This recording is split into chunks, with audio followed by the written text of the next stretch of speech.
আসসালামু আলাইকুম, কেমন আছেন সবাই? আশা করছি সবাই ভালো আছেন। আজ আরেকটা নতুন ভিডিও নিয়ে চলে আসলাম আপনাদের সাথে শেয়ার করার জন্য। মাহে রমাদান চলে আসতেছে। মাহে রমাদানের আর বেশি দিন নাই। সবাইকে মাহে রমাদানের শুভেচ্ছা। সবার মাহে রমাদান ভালো কাটুক।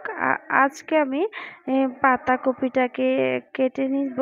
তো পাতাকপিটাকে আমি ফ্রোজেন করব, আর কিছু কাজ আছে সেগুলো করব, তা আপনাদের সাথে শেয়ার করব। তো পাতাকপিটাকে বেশ ভালোভাবে ধুয়ে নিয়েছি। পাতাকপির উপরে যে মোটা ছালটা ছিল সেই ছালটা ফেলে দিয়েছি। এখন পাতাকপিগুলোকে কুচি কুচি করে কেটে নিচ্ছি। পাতাকপি দিয়ে বিভিন্ন ধরনের পাকুড়া, রোল, বিভিন্ন ধরনের নাস্তার কাজে লাগানো যায়, তার জন্য পাতাকপিটা কে ভাবছি ফ্রোজেন করব। তাই পাতাকপিটাকে বেশ ভালোভাবে ধুয়ে মোটা ছালগুলো ফেলে দিয়েছি, যে এরপর কুচি কুচি করে পাতাকপিগুলো কেটে নিচ্ছি। কীভাবে ফ্রোজেন করছি সেটাই শেয়ার করছি। আর বাসার সামনে ওয়াজ মাহফিল হচ্ছে, তাই একটু সাউন্ড আসতে পারে ভিডিওতে। তো সবাই আশা করি আমার সাথেই থাকবেন। তো পাতাকপিগুলোকে যতটুকু চিকন চিকন করা যায় চিকন চিকন করে কেটে নেওয়া হচ্ছে। তো সবাই এই মাহ রমাদানের জন্য অনেক কিছুই ফ্রোজেন করতেছে, অনেক ইফতার আইটেম, তারপর অনেক কিছুই। তো ফ্রোজেন করে রাখলে দেখা যায় কাজগুলো করতে সুবিধা হয়, পরে ইফতারের সময় আর ঝামেলা হয় না। তো এই তো পাতাকপিগুলো কেটে নেওয়া হয়ে গেছে। তো পাতাকপিগুলো এখন আমি একটা বক্সে ভরে তারপর ডিপ ফ্রিজে আমি রেখে দিব। তো পাতাকপিগুলোকে আমি বক্সে ভরে নিচ্ছি। তো পাতাকপি আগেই ধুয়ে নিয়েছি, তাই এখন আর ধুতে হবে না। তো পাতাকপিগুলোকে এখন আমি বক্সে রেখে দিব। তো যতটুকু আটে ততটুকুই বক্সে রেখে দিব। তো এইভাবে আমি রমজানের আগে কাজগুলো গুছিয়ে নিচ্ছি। তো কি গুছিয়ে নিচ্ছি, কি কাজ করছি তা আপনাদের সাথে শেয়ার করব।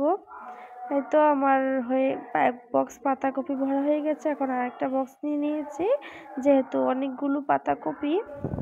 তো আমি এই বক্সটাতেও পাতাকপিগুলো ভরে নিচ্ছি। আপনারা চাইলে একটু হালকা ভাপ দিয়েও কিন্তু পাতাকপিগুলো ফ্রোজেন করতে পারেন। চিনি, তারপর লবণ দিয়ে হালকা ভাপ দিয়েও পানিটা ফেলে দিয়ে তারপর পাতাকপিগুলো ফ্রোজেন করতে পারেন। এক একজন এক এক রকমভাবে ফ্রোজেন করে, আমি এইভাবেই রেখে দিচ্ছি। যখন যতটুকু লাগে নামিয়ে নিব ডিপ ফ্রিজ থেকে। তো একটা ঢাকা দিয়ে আমি বক্সটাকে আটকিয়ে দিচ্ছি। তো ভাপিয়ে রাখলে দেখা যায় স্বাদটা নষ্ট হয়ে যায়। তো আমি তার জন্য আমি রেখে দিচ্ছি। তো পুষ্টি থাকবে, স্বাদটাও নষ্ট হবে না। তো আমার পাতাকপিটা আমি ডিপ ফ্রিজে রেখে দিব। আর আমি এখানে আদা নিয়ে নিয়েছি, যেহেতু রোজায় মাংস রান্না করলে লাগে আদা, রসুন, তারপরে ছোলা ভাজলেও কিন্তু আদা রসুন লাগে। আমার রসুন বাটা করা আছে, তার জন্য আমি আদাটা করে নিচ্ছি।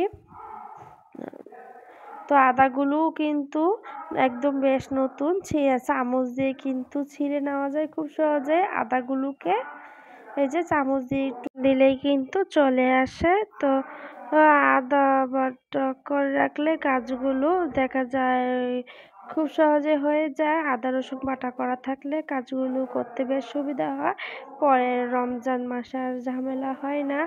তো এই তো আদাগুলো আমি ছিঁড়ে নিচ্ছি, সবগুলো আদা একইভাবে। তো সবাই কাজগুলো এখন থেকে একটু একটু করে গুছিয়ে রাখবেন, তারপর রোজার মাসে দেখা যায় আর আপনাদের রোজা রেখে এগুলো করে নিতে হয় না। আর চলে না, যে কোনো খাবারে কিন্তু আদা রসুনটা লাগে। তো আমি চামচের সাহায্যে কিন্তু সবগুলো আদা ছিলে নিচ্ছি।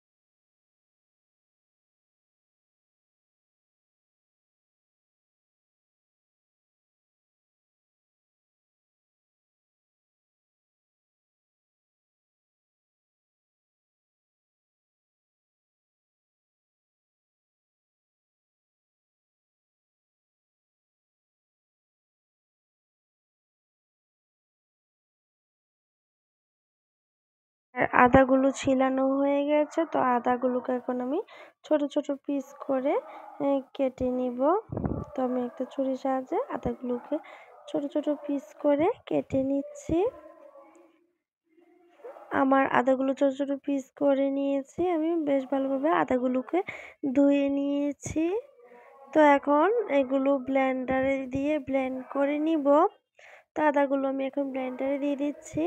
তো আমি আদাগুলোতে লবণ আর তেল দিয়ে দিব, এতে আদাগুলো কিন্তু বেশি একটা শক্ত হবে না, বেশ নরম নরম থাকবে। যখন যতটুকু লাগে আমি নিয়ে রান্নার কাজে কিন্তু খুব সহজেই ব্যবহার করে নিতে পারবো। তো লবণ আর তেল দিয়ে দিলাম, দিয়ে এখন নেড়ে চেড়ে দিচ্ছি, আদাটাকে সাথে মিক্স করে নিচ্ছি। এরপর আমি আদাটাকে ব্লেন্ড করে নিয়েছি, একটা বক্সে ভরে নিচ্ছি আদাটাকে। দেখা যায় যখন ফ্রিজ থেকে নামিয়ে রাখবেন তখন দেখা যাবে আদাটা তাড়াতাড়ি গলে যাবে, বেশি একটা শক্ত থাকবে না, তাড়াতাড়ি বরফ ছেড়ে দিবে। তখন আপনি আপনার রান্নার কাজে কিন্তু ব্যবহার করতে বেশ সুবিধে হবে। আদাগুলো আমি বাটিতে নিয়ে নিচ্ছি। তো এই যে আমার আদাগুলো বাটিতে নেওয়া হয়ে গেছে। আদাগুলোকে এখন আমি ডিপ ফ্রিজে রেখে দেব একটা ঢাকনা দিয়ে ভালো করে লাগিয়ে। এই তো ডিপ ফ্রিজে রাখার ফলে শক্ত হয়েছে। তো রান্না করার সময় কিন্তু নামিয়ে রাখবো, যখন যতটুকু লাগে নিয়ে রান্না করে নিব। তো আজকে ভিডিও পর্যন্ত, সবাই ভালো থাকবেন।